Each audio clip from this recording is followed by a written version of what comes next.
Hello friends, আশা করি তোমরা সবাই ভালো আছো। আমিও ভালো আছি। তোমাদের সবাইকে জানাই শুভ সন্ধ্যা। নতুন আর একটা কেকের ডিজাইন নিয়ে চলে এলাম তোমাদের সাথে শেয়ার করার জন্য। আমি ক্রিমটাকে আগে থেকেই লাগিয়ে নিয়েছি, কেকের মধ্যে ভালো করে ফিনিশিংটা দিয়ে দিয়েছি, সাইডে একটু ডিজাইনও দিয়ে দিলাম।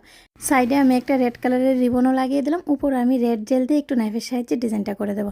আমার কেকের ভিডিওগুলো যদি তোমাদের উপকারে আসে আর যদি মনে হয় যে নেক্সট টাইম আরও কেকের ভিডিও দেখতে চাও, তাহলে অবশ্যই চ্যানেলটাকে সাবস্ক্রাইব করে পাশে থাকা বেল আইকনে ক্লিক করে দেবে, লাইক কমেন্ট শেয়ার করে দেবে। আর এই কেকের ডিজাইনটা কীরকম হলো কমেন্টসে জানিয়ে দেবে।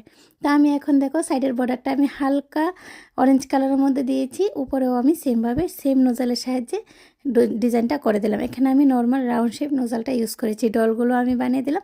স্কিপ না করে ভিডিওটা দেখতে থাকো, তাহলে বুঝতে পারবে আমি কিভাবে ডলগুলো বানিয়েছি। এখন ভায়োলেট কালার দিয়ে আমি পুরোটা কেকের মধ্যে একটু নোজালের কাজ করে দেবো, আর হ্যাপি বার্থডে টপারটা লাগিয়ে নামটা লিখে সুগার বল দিয়ে আমি আমার কেকের ডিজাইনটা কমপ্লিট করবো। আজকের মতো এই পর্যন্ত। নেক্সট টাইম নতুন একটা কেকের ভিডিও তোমাদের সবার সাথে আবার দেখা হবে। রাধে রাধে।